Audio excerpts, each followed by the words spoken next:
샬롬 반갑습니다. 바타오문의 홍대훈 목사입니다. 오늘도 예수님 바라보시면서 예수 안에 있는 최고의 복을 누리는 복된 하루 되시길 주님의 이름으로 축복합니다. 오늘 저와 함께 살펴볼 하나님의 말씀은요, 스가랴 1장부터 4장까지의 말씀입니다. 오늘부터 스가랴서를 함께 살펴볼 텐데요. 스가랴는 어떤 성경인지 먼저 함께 간단하게 한번 살펴보고 각 장으로 한번 들어가 보도록 하겠습니다. 스가랴서의 저자는요, 스가랴지요. 스가랴는 여호와께서 기억하신다라는 의미를 가지고 있습니다. 특별히 스가랴는요, 이또의 후손인데요. 이 이또는 포로 시대 이후에 유다로 돌아온 제사장 중에 한 명이었습니다. 따라서 이또의 손자인 스가랴는 제사장이면서 선지자였을 것입니다. 시대적 배경으로는요, 학개 선지자와 또 스룹바벨과 동시대 인물이 바로 스가랴입니다. 특별히 전반부 스가랴 1장부터 8장까지의 내용은 학개 시대와 동일한 것을 확인할 수가 있습니다. 주전 538년 바사왕 고레스 칙령으로 이스라엘 백성들이 고국으로 돌아오게 되지요. 본국으로 귀환한 이들은 536년부터 성전 재건을 시작하게 됩니다. 그런데 여러 가지 방해로 공사는 중단되게 되지요. 하지만 하나님은 학개와 또 스가랴 선지자로 하여금 성전 재건을 동력해 하여 주시고, 또 주전 520년경에 공사가 다시 시작되어서 주전 516년경에 성전이 다시금 완공되어지게 됩니다. 이때가 전반부의 시대적 상황이었습니다. 그리고 후반부 스가랴 9장부터 14장은요, 당시 시대적 배경이 언급되어 있지는 않습니다. 그러나 주전 480년에서 470년경으로 다리오 1세가 물러나고 아하수에로 왕이 통치하던 시대적 배경을 갖고 있는 것을 우리는 성경을 읽으면서 확인할 수가 있습니다. 이 스가랴서의 기록 목적은요, 전반부는 포로에 귀환한 백성들의 성결한 신앙을 확립하는 데 있었습니다. 그리고 성전 재건을 중단한 그들을 위로하고 격려하고, 그리고 성전 재건을 완성하도록 독려하기 위함이었고요. 그리고 성전 완공은 메시아의 영광을 상징하면서 그분의 임재하실 처소를 마련하는 성스러운 일로 미래에 대한 소망을 일깨워주기 위함이었습니다. 그리고 후반부 스가랴 9장부터 14장까지는요, 예수 그리스도에 관한 예언을 기록함으로써 이스라엘의 남은 자들에게 메시아의 왕국의 승리와 영광을 마음속으로 간직하기 위해서 이 스가랴서를 기록했다 말할 수 있겠습니다. 이 스가랴서는요, 어떤 특징을 가지고 있냐면요, 메시아의 초림과 재림에 관해서 굉장히 많은 예언을 하고 있다라는 점입니다. 때문에 메시아에 대해서 어떻게 기대감을 가지고 소망을 가지고 나아가야 되는지를 우리에게 잘 보여주고 있다라는 것이죠. 그리고 마지막 날에 있을 심판과 메시아의 통치, 그리고 하나님 왕국에 관한 예언들이 상세히 기록되어 있는 것을 볼 수가 있습니다. 그래서 혹자는 스가랴를 구약의 요한계시록이다라고 이야기를 하기도 합니다. 그리고 둘째로는 그리스도의 속죄사역과 구원받은 자의 삶의 윤리도 언급하고 있고요. 그리고 세 번째로는 요한계시록의 영향을 미칠 정도로 말세론을 많이 언급하고 있다라는 것입니다. 이러한 특징을 가지고 있는 스가랴서이기 때문에 신약에서도 많이 스가랴서를 인용하는 모습을 보게 된다라는 것이죠. 내용 구성은 이렇게 되어 있습니다. 스가랴 1장부터 8장까지는요, 회개의 촉구와 8가지 환상을 기록하고 있고요. 그리고 후반부인 9장부터 14장까지는 메시아에 대한 예언을 담고 있다라는 것을 우리는 기억하면서 스가랴서를 묵상하면 훨씬 큰 도움이 되지 않을까라는 생각이 듭니다. 루터는 생전에 스가랴서에 대해서 모든 예언의 정수라고 설명을 하였습니다. 그만큼 스가랴서는요, 예언으로 가득 차 있는 심오한 진리의 말씀이다라는 것이죠. 특별히 스가랴서는 외적으로는 성전 재건에 대한 말씀을 담고 있으나 실제적으로 성전 자체에 담겨진 의미, 곧 성전이신 예수 그리스도에 대한 풍부한 기독론적인 의미를 담고 있다라는 것입니다. 다시 말해서 스가랴서는요, 그리스도의 나라의 완성에 대해 우리에게 참된 소망을 더해주고 있다라는 것입니다. 이처럼 메시아 왕국과 그의 통치에 대한 영광스러운 소망은요, 유대의 남은 자들에게 구원의 새로운 용기와 각오를 새롭게 심어 주었고, 마찬가지로 저와 여러분에게도 장차 심판주로 재림하실 그리스도를 대망하면서 어두워져가는 현실 속에서도 용기와 새 힘을 허락해주는 그런 소망의 마음을 품는 책이 바로 스가랴서다라고 말할 수 있겠습니다. 그럼 지금부터 스가랴서의 1장부터 각 장별로 한번 살펴보고요. 오늘 우리가 어떻게 살아가야 되는지를 한번 점검하는 시간을 갖도록 하겠습니다. 먼저 스가랴 1장 1절부터 6절까지의 말씀은요, 회개를 요청하는 모습을 볼 수가 있습니다. 스가랴 선지자는 앞으로 임하게 될 메시아와 그리고 그의 나라, 그리고 그분의 영광스러운 통치를 바라보면서 이때를 맞이하는 백성들이 먼저 진실되게 회개할 것을 촉구하고 있습니다. 이를 위해서 스가랴 선지자는요, 이스라엘 조상들이 생전에 범했던 그런 악행들, 그런 사악함들, 그리고 이에 대해 진노하사 임했던 심판들을 언급하면서 열조들의 죄악을 본받지 말라고 강력하게 권고하고 있는 것을 확인할 수가 있습니다. 그리고 여호와 앞에서 자복하는 자만이 앞으로 임하게 될 영광스러운 그 축복을 동참하게 될 것이라는 것을 언급하고 있습니다. 스가랴 1장 1절부터 2절 말씀은요, 이렇게 열조에게 진노하셨던 하나님에 대한 이야기를 하고 있고요. 3절부터 4절까지는 그렇기 때문에 내게로 돌아오라, 여호와께로 돌아가자라는 이야기를 스가랴 선지자를 통해서 말씀하게 하시는 모습을 보게 됩니다. 그리고 스가랴 1장 5절부터 6절까지의 말씀은 영원하신 하나님의 말씀에 대해서 언급하는 모습을 볼 수가 있습니다.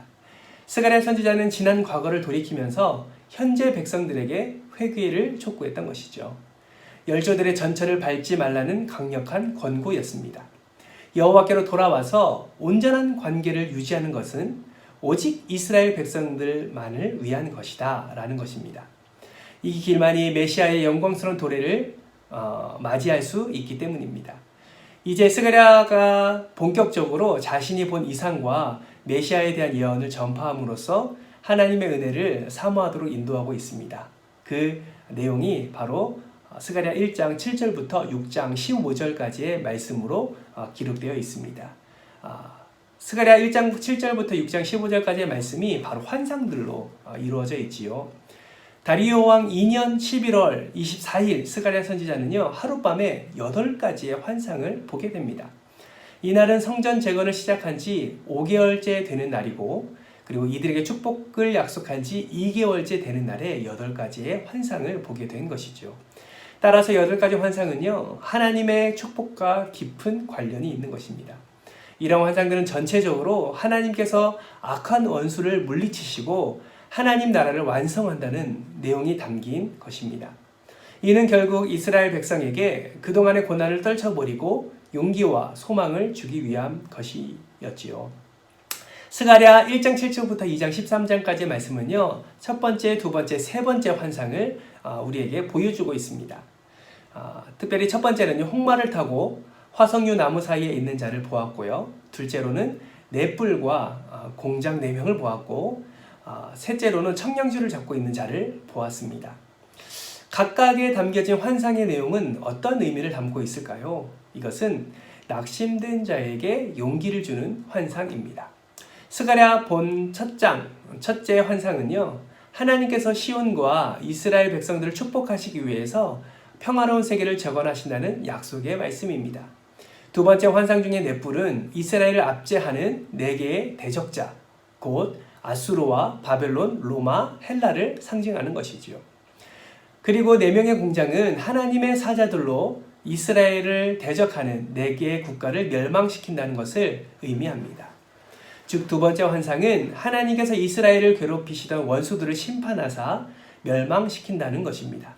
세 번째 환상은요, 그동안 황폐했던 예루살렘을 하나님께서 재건하시고 보호하시고 또 영광스러운 하나님의 도성으로 만드시겠다는 의미를 담고 있습니다. 이와 같은 이스라엘의 번영과 안정을 보장해 주시고 원수들의 멸망을 보증해 주시겠다는 말씀은 백성들에게 한없는 기쁨과 그런 용기를 주었다라는 것입니다. 이에 대해서 우리는 무엇을 살펴볼 수 있을까요? 우리의 삶에 어떻게 적용할 수 있을까요?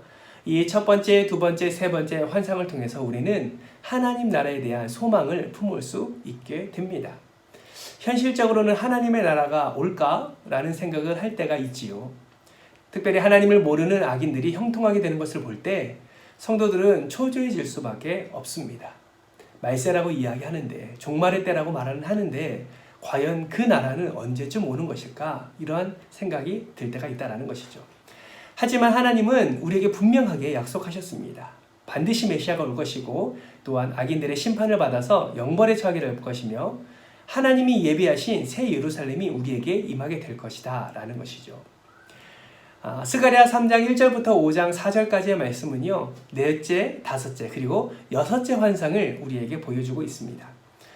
네 번째 환상은요, 대제사장 여호수아가 사단에게 고발당하나 결국은 영광의 옷을 입고 면류관을 쓰게 되는 장면이 담겨져 있고요.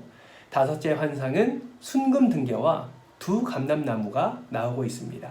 그리고 여섯 번째로는 날아가는 두루마리 환상을 우리에게 보여주고 있습니다. 이 각각의 환상들은 무엇을 의미할까요? 이것은 평화로운 시대의 도래를 우리에게 보여주고 있습니다.